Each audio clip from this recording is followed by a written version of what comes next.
bem-vindos ao meu canal, Moisés Silva, Poesias e Poemas, para quem gosta de poesias, para quem gosta de poemas, de filosofia, de teologia, de assuntos referentes às ciências modernas, este é o canal. Eu sempre costumo enfatizar essas temáticas para aquelas pessoas que adentrem este canal pela vez primeira possam ter uma boa concepção, um bom panorama aí referente a quais temáticas o meu canal versa. Okay? Para os que já são inscritos no meu canal, sabem perfeitamente que nós estamos numa série de ontologias aí, de poetas brasileiros, da moderna poesia brasileira. Inclusive, hoje nós vamos falar do poema, nós vamos falar um pouco sobre a figura do alagoano Jorge de Lima, grandíssimo poeta, maravilhoso. Os poemas dele eu me identifiquei muito com a biografia, que eu vou já mostrar para vocês, e principalmente com as temáticas que ele obra nos seus escritos, ok, pessoal? Então, nós estamos nessa série de ontologias. Eu trouxe uma ontologia de poesias de poetas de língua alemã para vocês. Tem uma playlist aí com essa lista, né, desses poemas aí de poetas de língua alemã, e pretendo futuramente trazer outras antologias aí de outros poetas de outras nacionalidades. Nós estamos também com um novo quadro aí no meu canal, Turismo em Campo Grande com Moisés, conhecendo lugares que talvez você não conheça. Eu estou levando vocês para fora da minha biblioteca um pouco e mostrando um pouco da cidade, alguns pontos aí que talvez algumas pessoas não conheçam. Muito interessante, o primeiro vídeo é na Cachoeira do Inferninho, super indico que assistam esse vídeo, é muito lindo lá a queda d'água, o local em si. E também Momento Dicionário e Significado das Palavras com Moisés, também é um quadro que eu estou trazendo 3 dicionários diferentes, né, para mostrar para vocês todos os significados das palavras até o ano de 2001. Também estou trazendo, pessoal, no meu canal alguns escritores da Academia de Letras Alpas 21, alguns autores ali, alguns acadêmicos. É uma academia que eu também faço parte, Academia Internacional, e eu estou trazendo eles para mostrar um pouco sobre a biografia desses autores, a bibliografia dos mesmos, né? São eruditos aí nas mais variadas áreas, tem vídeos aí no meu canal espalhado aí nos mais variados temas, desde literatura infantil até mesmo vida após a morte. Além disso, pessoal, estou com o meu curso de Introdução à Teologia Sistemática, né, onde nós vamos falar na próxima aula, de número 10, sobre Paracletologia, Doutrina do Espírito Santo. Dito isso, dado esses recados, meu canal está com a parceria também com a Educaminas, aí você pode entrar em contato com eles e vai aparecer aqui no canto da tela um card com o contato pessoal da consultoria. Você pode entrar em contato com eles lá e vai ter um super desconto aí na sua pós-graduação. Eu estou fazendo pós-graduação em docência de filosofia e teologia, estou gostando bastante e super recomendo Educaminas, uma faculdade super conceituada de pós-graduação, com uma nota aí de 1 a 5 no MEC, nível 4. Ok, pessoal? E agora, dito isso, nós podemos passar para a parte mais importante. Eu acredito que todos que adentraram este vídeo vieram por conta de poemas, poesias, e é exatamente o que nós vamos ver aqui neste vídeo. Jorge de Lima, então, ele é alagoano, né? União de 1895. E lembrando, pessoal, que essa antologia que eu tenho aqui, ela além de ter sido escrita com máquina de escrever, algumas partes estão borradas, às vezes eu não consigo falar a palavra certa por conta que alguma letra ou outra foi borrada, e também quando ela foi escrita em primeira pessoa, então pode aparecer algumas palavras, algumas sentenças que possa parecer que está descontextualizado, né, uma espécie de anacronismo histórico, mas não é, porque quando foi escrita no tempo presente, em primeira pessoa. Então vamos lá. O Jorge Lima, ele nasceu em Alagoas a 23 de abril de 1895. Aos 17 anos publicou os primeiros versos de feição lírica, considerados erradamente por muitos como parnasianos. Datam desta época o Acender de Lampiões e outras poesias metrificadas e rimadas. Aos 20 anos, aos 20 anos, época de sua formatura em medicina na Faculdade do Rio de Janeiro, publique seu primeiro livro conjuntamente com uma tese científica. O título do livro de poesia era 14 Alexandrinos. Apenas publicado este primeiro livro de método regular, reconhece que a poesia nacional caía num impasse difícil de superar. E procurando resolver tal impasse, só em 1925 reaparece com o seu primeiro livro de poemas modernistas, rompendo definitivamente com as suas antigas normas literárias.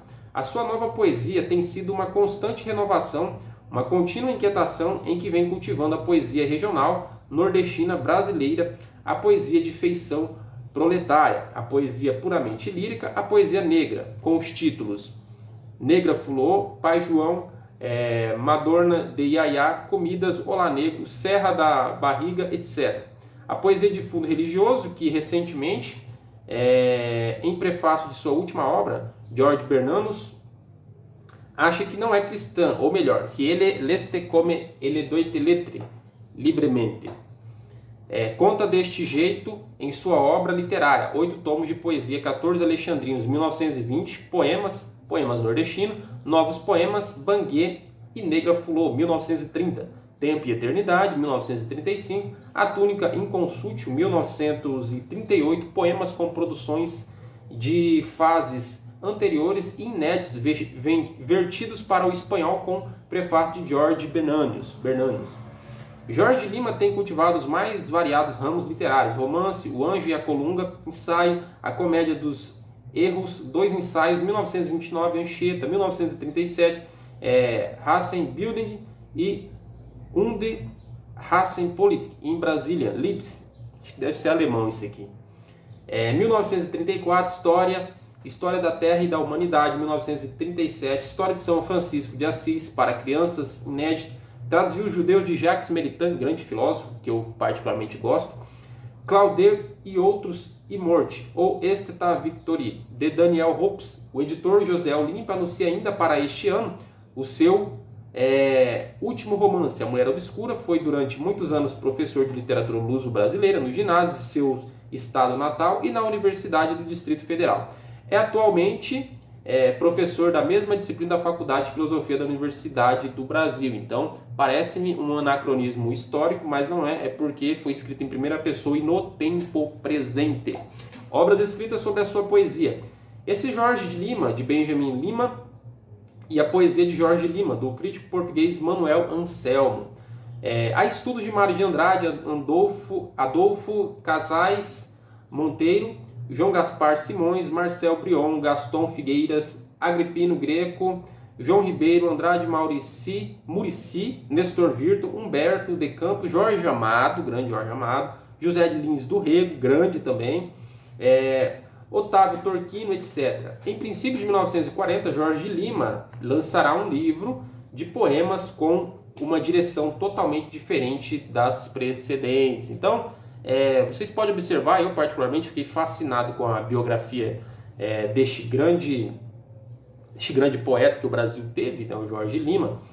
E assim, eu me identifiquei muito, principalmente com esse poema dele aqui, não só pela vasta erudição que ao trabalhar vários temas que ele trabalha, porque eu também gosto de trabalhar vários temas. Inclusive, se vocês forem pesquisar aí no meu canal, tem um vídeo onde eu falo um pouco da estrutura da minha biblioteca, né? Eu mostro que eu sempre separo por temáticas, né? Então aqui em cima eu tenho religião e teologia, aqui embaixo eu tenho filosofia, literatura universal e enciclopédias, mais embaixo um pouco eu tenho legislação e dicionários, e aí embaixo ali literatura das mais variadas. Então eu gosto dessa junção das várias temáticas para se desdobrar em um conhecimento, digamos que erudito e até mesmo aí mesclado nas mais variadas ciências. Então, por isso que eu gostei bastante de ler a biografia desse autor e principalmente os seus poemas, né?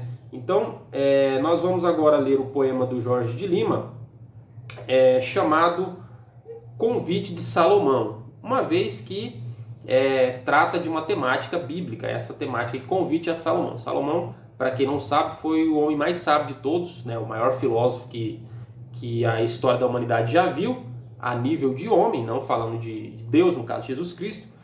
mas foi o maior filósofo de todos os tempos. Não teve nenhum antes e nem depois. Isso o próprio Deus afirma na palavra. Então, se vocês lerem a Bíblia, e eu recomendo sempre, como um teólogo, que se lê de capa a capa, e não somente Salmos, ou Crônicas, ou Reis, ou Esther, ou até mesmo os Apócrifos, né, que é o primeiro e segundo Macabeus, acréscimo de Daniel e Esther. Então eu recomendo que leia toda a Bíblia, de capa a capa, para você poder ter uma melhor concepção. Dito isso, vamos ao poema, sem mais enrolação. Convite de Salomão, ou para que no final eu vou falar para vocês o que significa a ideia virtual desse poema. Acompanhem comigo. Convite de Salomão. Apressa-te, amiga minha, querida minha, e vem olhar amanhã. Amanhã, mais do que nunca, está de uma vastidão imensa. E nem sei se o limite dela serão aqueles pássaros lá longe. Vês, querida minha, subiremos ao monte da mirra e ao outeiro do incenso. As sombras não declinarão. Amanhã banhará teus peitos de suavidade. Amanhã está tão vasta que o sol recuou e os montes ficaram baixos. Só tu és grande ante a grandeza de Deus. Que airosos são teus passos, amada minha. Parecem aquelas aves voando longe nos limites da manhã. Amada minha, querida minha, não procuremos saber o que há atrás da manhã, porque o tempo de depois é escuro como um poço e não tem horas para o amor. És amiga minha, alta como essa manhã, clara como esse momento, senhora suave, como esse outeiro de flores. Amanhã mais do que nunca está de uma vastidão imensa, porque as chuvas desertaram do tempo e o sol recuou para trás do monte de nuvens. Ó perfeitíssima entre as mulheres, e a tua perfeição não passa. Nós não sabemos onde é a morada do tempo, e o inverno não existe nesta manhã imensa. Essa manhã não conhece a morte, amada minha, e os pássaros vão subindo para o sol, para largar a claridade, amada minha. Querida minha, só tu és grande ante a grandeza de Deus, tempo e eternidade. Então, a princípio, se vocês observarem, essa temática permeia de maneira mais significativa e dentro deste poema de uma maneira virtual no poema ou livro chamado Shir HaShirim, do grande Kohelê, né? Kohelê, ou Salomão, ou o Pregador, né? Basicamente, se vocês fizerem uma exegese bíblica, né, nos livros que escrevera Salomão, vocês vão observar que nós estamos falando basicamente da primeira dessa pessoa chamada do rei Salomão, de uma maneira assim até figurada, porque lá em Cantares de Salomão, que na minha opinião é o maior romance aí da história, vocês vão observar o seguinte: temos a alusão de pelo menos 4 figuras diferentes ali no poema, né? Em Cantares a gente pode entender que foi Salomão que escreveu como uma espécie de autobiografia, né, um romance particular. Temos ali a figura de Deus e a igreja, temos ali a figura de um pastor, e se eu não me engano a quarta interpretação, faz muito tempo que eu fiz a exegese do livro, mas a quarta interpretação seria Salomão falando de outra pessoa, de um outro romance. Enfim, basicamente são as mesmas pessoas, assim, até mesmo de maneira figurada, se vocês forem observar analogias, através de analogias. E assim, é muito interessante essa temática, porque eu particularmente anteontem eu terminei de ler o Sofrimento do Jovem Werther, do Goethe, e li o Fausto também, li alguns poemas do Goethe. Shakespeare escreveu muita coisa, muitos romances. Romeu e Julieta, particularmente, eu acho que deva ter sido um dos seus maiores romances, juntamente com Otelo. Mas assim, eu nunca conheci nenhum romance que batesse o Shir HaShirim, pessoal. Cantares de Salomão, ao meu ver, é imbatível, não tem como, porque além de ser uma obra estritamente humana, porque foi um homem que escreveu, é uma obra estritamente divina, porque foi escrita por um homem através de revelação divina. Então, assim, tem 2 teor que nem uma obra que não seja nesse patamar consiga atingir. Então nós teríamos que buscar dentro da própria Bíblia outro livro de romance para ombrear, porque na literatura corrente não se tem. Eu tenho aqui na minha biblioteca o Decameron, tem vários romances conhecidos como os romances imortais, os Miseráveis, tem vários. Mas assim, não consegue se equiparar por conta dessa dicotomia humana, filosófica, teológica e estritamente divina também. Então eu acho muito interessante esse teor dos escritos do Jorge de Lima, que se compara aí com fazendo analogia a Shir Hashirim, a obra aí do Cantares, né, de Salomão. Então, espero que vocês tenham gostado desse vídeo. O próximo poema que nós iremos declamar será A Estrela e o Poeta. Até o próximo vídeo então, pessoal.